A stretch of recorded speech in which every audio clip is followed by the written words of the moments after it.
Hoje tem ele aqui, ao vivo do Brasil, ao vivo e a cores no nosso estúdio, Fábio Fares, especialista em análise macro. Que bom receber sua visita por aqui, a gente adora. Hoje a gente está florido aqui nessa BMC News, recebendo visita de telespectador, visita internacional. Estamos chique aqui hoje, né, Gabriel? Exatamente, muito obrigado, Fábio. Boa tarde, Fábio. Boa tarde, pessoal, obrigado. Eu que agradeço o convite, finalmente conhecer, né? A gente tanto tempo se falando por uma tela, agora tá aqui, vida real, é bem gostoso mesmo. Ele é de carne e osso, tá, gente? Ele é real mesmo. Vocês estão aí no chat, já acompanham a gente, vê o Fábio aqui sempre na nossa programação. Que bom, Fábio, ter você aqui, né, acompanhando um pouco.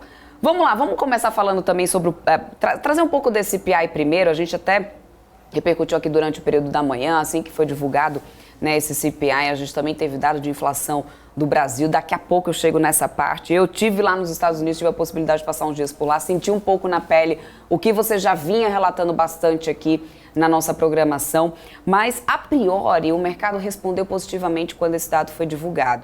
Só que se a gente olha mais profundamente os números, se a gente vai para o núcleo, Fábio, dá para poder se animar tanto assim? Dá para poder acreditar que isso vai mudar de alguma forma a decisão do Fed, na sua opinião?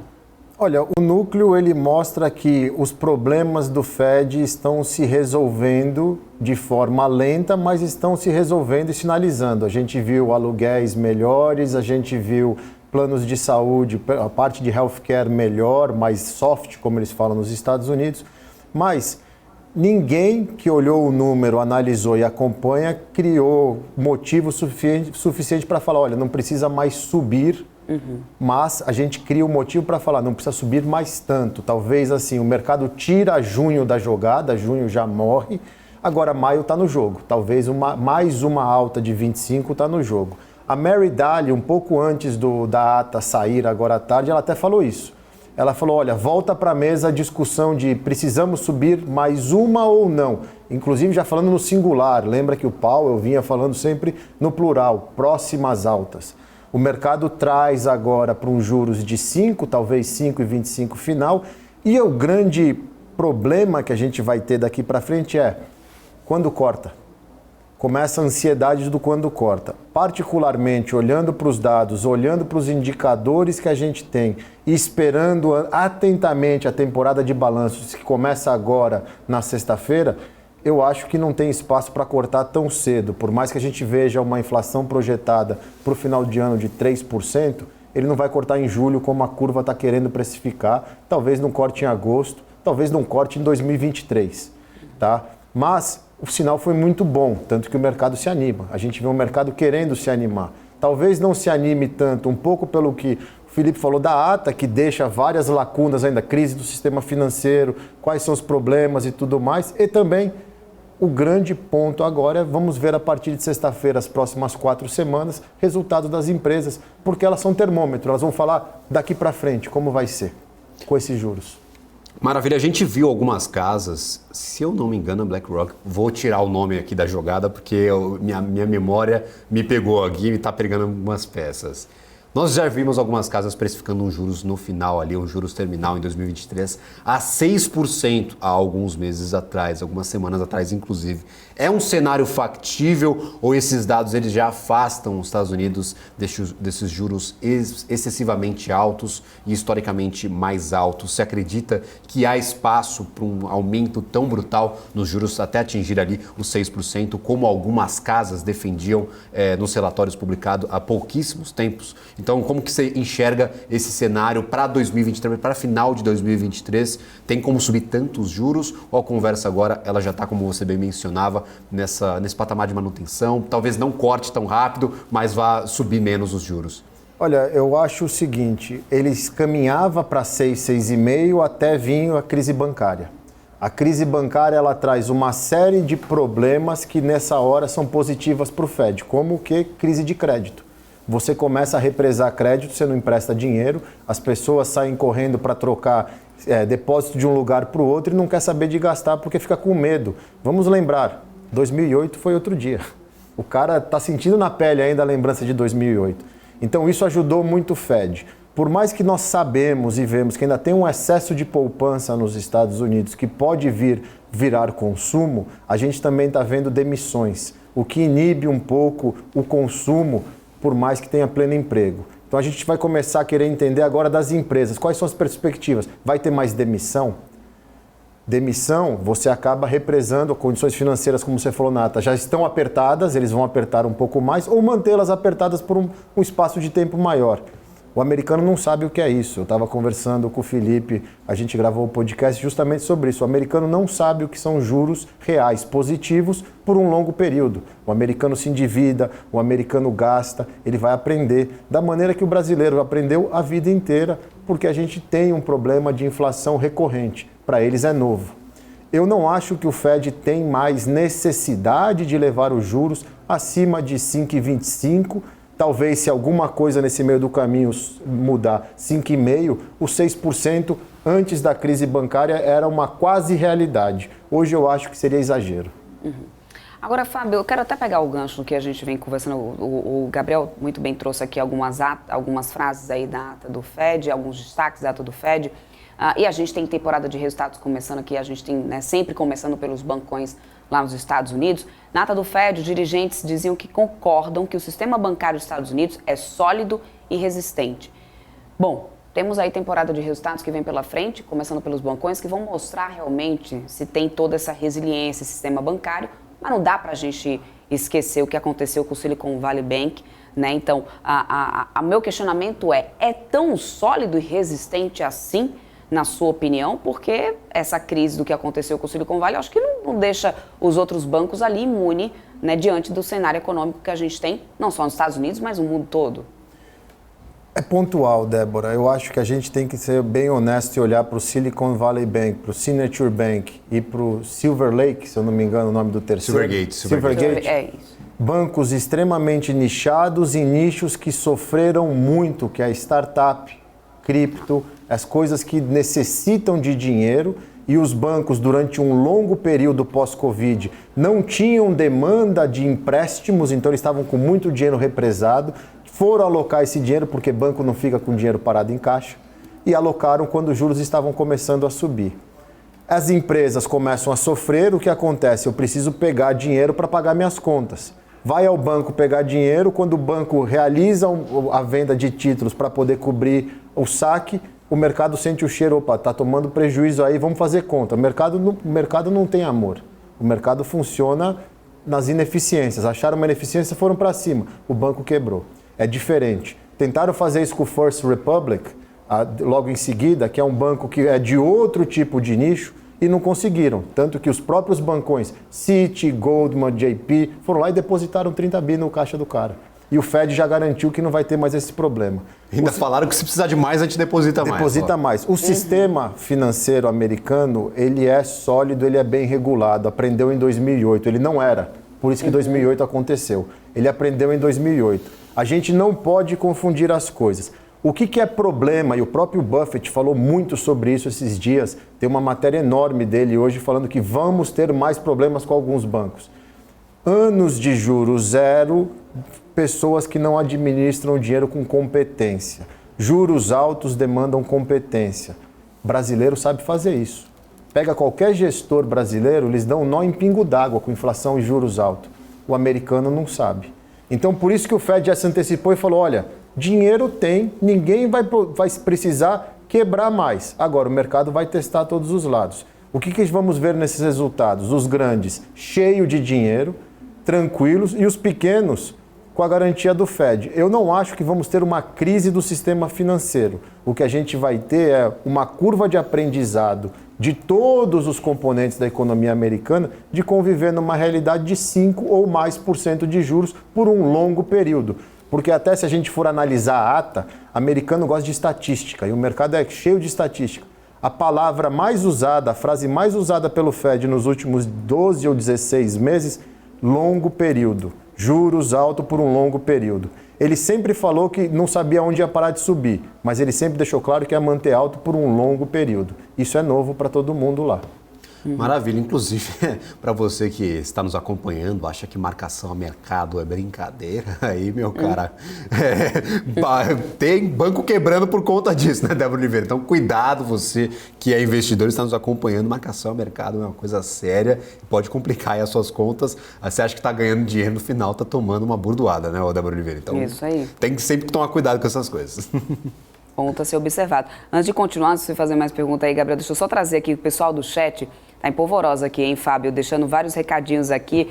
O Rodrigo M disse assim, eu não acredito que o Fares é real. O Júlio Queiroz está dizendo, o Fares é o cara. O Projeto Aumento está acompanhando sempre a gente por aqui. Ele disse, opa, esse tem falado com pertinência. Alexandre Farinazo também está dizendo assim, show BMC alto nível. Fábio é fera demais, sou fã dele. Léo Arruda já deixou um recadinho aqui. Pessoal, tá gostando da sua visita por aqui. Acho que tem que vir mais vezes aqui no Brasil, né, Gabriel? Exatamente. E todas as vezes que vier ao Brasil, por favor, visite o estúdio da BMC News, né, Débora Oliveira? Coloque aí a gente no roteiro de viagem, por favor. Será sempre muito bem-vindo. Fábio, a gente teve algumas discussões recentemente, inclusive você participou de algumas dessas discussões no comecinho do ano, sobre uma animação, em primeiro momento, do mercado norte-americano. Parecia que o mundo estava lindo, estava todo mundo tocando violino, tinha uma alegria aqui no ar, os investidores estavam ali em outro planeta investindo, tanto no Brasil, quanto nos Estados Unidos, quanto em outros mercados emergentes. Então, os Estados Unidos tiveram um bom desempenho no começo do ano, a realidade começou a bater na porta e a gente viu esse desempenho aí por água abaixo em fevereiro e março. E agora a gente teve esses dados divulgados, o payroll veio dentro das estimativas, então o mercado não se movimentou depois da divulgação, mesmo uma divulgação extraordinária ali no meio do feriado, sem bolsa para reagir à divulgação. Nós tivemos a divulgação e na segunda-feira sem muito movimento. Hoje nós tivemos a divulgação da ata agora no finalzinho do mercado, nós tivemos o CPI no começo das operações, também pouca movimentação. O que você acha que o investidor, pelo menos olhando para o mercado norte-americano, está aguardando para voltar a ter aquele ânimo com as bolsas nos Estados Unidos? Você acha que essa temporada de resultados ela pode extravar algum valor para essas companhias? Ou você acredita que a gente vai ter que aguardar ali e conviver com esse vai e vem da Bolsa norte-americana por um bom tempo antes da gente retomar aquela animação de janeiro, Fábio? Não, eu acredito que essa temporada de balanços é a temporada de balanços mais importante desde o Covid, porque ela vai ser um divisor de águas. A gente tem já uma realidade que são juros altos, lá atrás a gente não tinha essa realidade, agora é verdade, juros estão 5%. Vai ser daí para mais e por um longo período. Então as empresas já têm que se programar nos próximos 12 meses a lidar com 5% de juros. E logo em seguida a gente tem a reunião do Fed em maio, se não me engano ela cai no começo de maio, é logo no comecinho. Vai ter a tempestade perfeita para decidir. Honestamente, uma coisa que ninguém leva em consideração no mercado, se vocês olharem as posições dos grandes investidores, e toda quinta-feira o Bank of America solta essa pesquisa, esse relatório, a alocação em cash nunca foi tão grande, então o mercado está com volume baixo. Quem está no mercado hoje, a maioria é iniciante, CTA, especulador e pouca coisa dos grandes players, os fundos de pensão, os fundos de previdência, os grandes gestores, muito sentado em cash ou fazendo rotation, saindo de Estados Unidos, vídeo que está acontecendo no nosso mercado aqui. Esse Banco do Brasil a 7% aí, eu corto meu pulso se não for gringo comprando. A gente só tem que saber se ele está cobrindo o short ou se ele está montando posição, mas tem gringo nesse banco, certeza. 25 anos de mercado, eu bato o olho, a lembrança vem. Isso é movimento de gringo. Então, o gringo está saindo dos Estados Unidos, indo para a Europa, indo para emergentes, está se movimentando. Como ele volta? A gente vê o DXY, veio de 115 e está 101. Agora o real começou finalmente a refletir isso e a gente perdeu os R$5. O mercado quer ter certeza de duas coisas. O Fed para e quando começa a cortar. As empresas como estão. Quem segura esse S&P são 6 empresas, Microsoft, Apple, Nvidia, Google, Amazon, Tesla. Tem mais 2 que vai me fugir agora, porque que nem você, Gabriel, minha memória é bem bagunçada. Mas são 6 a 8 empresas que se valorizaram muito esse ano. Se tira elas, o S&P está caindo no ano. Então essa foto não está tão bonita. É que como elas têm um peso muito grande, isso faz o índice se manter. O que a gente vai querer ver? Resultados do primeiro trimestre. Não o resultado em si, projeção de guidance, porque o resultado é passado. Isso é outra coisa que o investidor tem que entender. O resultado está te mostrando a foto para trás. Você quer olhar o para frente, que é isso que faz preço. E logo em seguida o Fed. A Dali falou hoje, amanhã tem mais gente falando, e a semana que vem deve vir um monte deles na mídia, ficar lendo os sinais deles do sobe, não sobe, e vai ser por um tempo longo de juros, porque a curva está te falando outra coisa. Fábio, antes da gente entrar agora no lado político, porque não dá para poder deixar de ter você aqui comentar um pouco, o Biden já dizendo ali que, né, pode vir ali essa recandidatura dele. Antes de entrar nisso, eu lembro quando você chegou aqui na BMC, a gente estava batendo um papo rápido ali nos bastidores, eu dizendo que pude sentir um pouco na pele, né, de toda essa inflação, tudo tem acontecido na economia americana. Me marcou muito aquela história lá, o exemplo que você deu do ovo, do preço do ovo lá, e aí você me disse uma coisa interessante. Débora, também estou assustado aqui no Brasil com o que eu estou vendo por aqui. O que mais te chamou a atenção, né, você que já estava um tempo lá fora, chegando aqui no Brasil, o que mais tem te chamado a atenção, né, nessa realidade do que a gente tem enfrentado aqui no Brasil? Olha, a última vez que eu vim para o Brasil foi em agosto do ano passado. Então faz o quê? Uns 8 meses que eu estava fora do Brasil, 8, 9 meses. Quando eu venho para o Brasil, eu fico na casa da minha cunhada, aqui perto, no Itaim, e eu estou com a minha esposa e a gente faz muito supermercado. O ovo está caro aqui também, né? Não o ovo só está caro, como fazem 9 anos que eu saí do Brasil, a dúzia virou 10. Então você paga caro e faltam 2 ovos. Já começa por aí. Eu fiquei impressionado com o supermercado, porque a gente é uma casa, como a gente estava conversando, que a gente preza comer comida de verdade. A carne está cara, o frango está caro, o ovo está caro, os insumos de verdura, legumes, eu achei caro. Eu não saí ainda aqui em São Paulo, fui almoçar uma vez só, então não tenho base para falar, mas o custo de vida aqui também aumentou e aumentou bastante. A qualidade nem tanto. Qualidade e quantidade, né? Porque se a gente para poder perceber, aqui a gente só vê todas as marcas, é unânime, né? Estão reduzindo a quantidade das embalagens, o preço só aumenta. Pelo menos nisso, lá o que eu percebi é que quanto maior, mais barato até, né? É um pouco diferente desse cenário aqui. Entrando nessa parte política agora, Fábio, a gente teve o Biden aí dando uma pista ali do que seria, né, já da recandidatura dele. O pessoal na entrevista ali foi meio fora de contexto da situação, mas perguntaram para ele se ele iria continuar fazendo algumas visitas e tal. Ele já deu aí, já cantou essa bola dessa recandidatura do Biden. Você acredita, aí você mais do que nunca, pela tua experiência, pelo que você tem vivido lá, numa candidatura que realmente possa surtir algum resultado diante do governo que a gente tem acompanhado lá dos Estados Unidos? Olha, estatisticamente falando, independente de quem é o partido, um presidente nunca se reelegeu com a economia em bugalhos, a economia indo mal. E tem tudo para chegar na eleição e estar ainda na tentativa de recuperação, porque juros altos por um longo período, começa a cortar, vamos dizer, no final de 23, já tem as primárias. Logo no começo de 24, o que são as primárias? Nos Estados Unidos são 2 partidos, republicanos e democratas, eles fazem as eleições entre eles, primeiro para decidir quem que vai ser o candidato de cada lado que vai concorrer na eleição em novembro.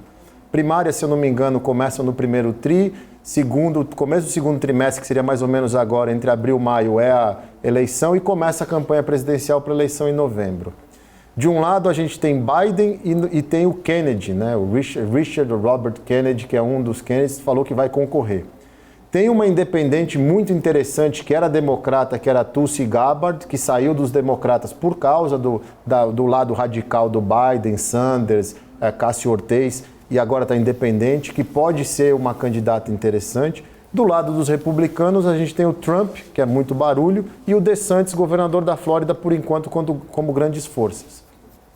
Honestamente, para o bem da humanidade, eu espero que o Biden se aposente e vá curtir como ele estava antes de tirarem ele do porão lá. Estava em casa com a mantinha nas pernas, vendo os seriados dele, fazendo binge watch na Netflix. Falaram, vai ser presidente. Eu não acho que ele está sendo um bom presidente. Com todo respeito, eu moro lá. As políticas mais atrapalhadas, as falas, toda hora julgando a sanidade dele, até ele é um senhor, ele tem quase 80 anos. Está na hora de descansar. A gente precisa de força nova. Precisa de um nome novo no Democratas e eu espero que do lado dos republicanos, até o próprio Trump também vai jogar golfe, já tem 74, precisa dar uma oxigenada. Para qualquer lado que for, republicano ou democrata, precisa de coisa nova, como no Brasil. A gente precisa renovar o nosso quadro político. Hoje a gente está num mundo de tecnologia, tech, iPhone e tudo mais, eles ainda ligam no telefone discado, passam fax. Eles não acompanharam a evolução do mundo. Então, eles não podem ditar o que a gente tem que fazer ou não. O mundo precisa renovar. A Itália renovou, a Europa está começando a tentar renovar. Está na hora do Brasil e dos Estados Unidos renovar. E tem forças boas. DeSantis fez um trabalho muito bom na Flórida. Tulsi, que é mais centro-esquerda, fez um trabalho muito bom. Ela é do Arizona, se eu não estou enganado. Muito bom como senadora. Precisa de força nova. Pessoa que saiba usar um iPhone, pessoa que entende o que é internet, entende o que a nova juventude, o que a nova geração precisa de incentivo e tudo mais. Eu acho que o Biden, se chegar, chega fragilizado. Maravilha, agora eu quero capotar esse tema aqui, Débora Oliveira, já que a gente tem que aproveitar essa participação do Fábio, ele falou que não vem para cá faz 8 meses, então quando está aqui a gente aproveita para falar sobre vários assuntos, para abordar diversas perspectivas aqui para o mercado nacional e internacional. E agora eu gostaria de saber, exatamente por esse afastamento, por estar distante aqui da economia brasileira, nós tivemos a divulgação há pouquíssimo tempo atrás da proposta de âncora fiscal, da nova âncora fiscal aqui do Brasil. A proposta de arcabouço, todo mundo está falando chique, então a gente vai continuar essa fala chique aqui na BBC News, esse arcabouço fiscal que foi apresentado. Apresentado entre aspas, porque nós tivemos o PowerPoint divulgado, mas não tivemos o texto base.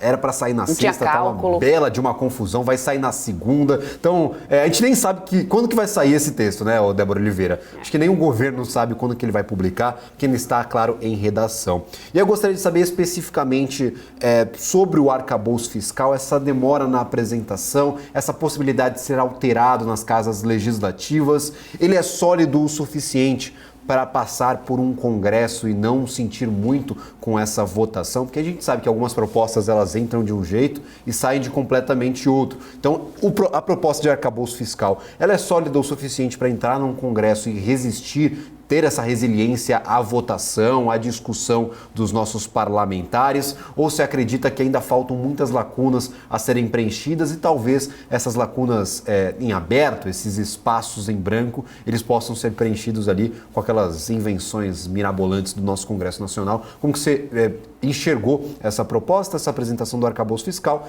É suficiente para animar Fábio Fares aqui com o mercado brasileiro, com a economia aqui do Brasil? E mais, além do Fábio, investidor estrangeiro, Exato. como o Fábio muito bem estava explicando, né? O investidor estrangeiro até procura, em alguns momentos, o emergente, mas o Brasil, até o passado aqui é incerto, a gente já teve exemplo muito bem claro disso recentemente.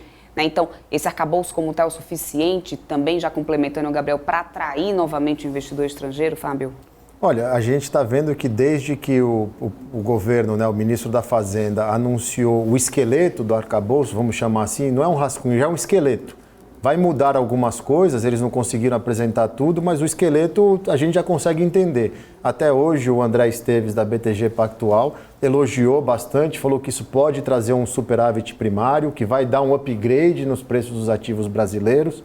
O Esteves sempre muito otimista, um patriota nato, e eu admiro demais ele. Trabalhei 10 anos no banco lá e sei que o cara é muito bom. Porém, a gente sabe que a relação governo-congresso não está aquele amor que foi eleito, né?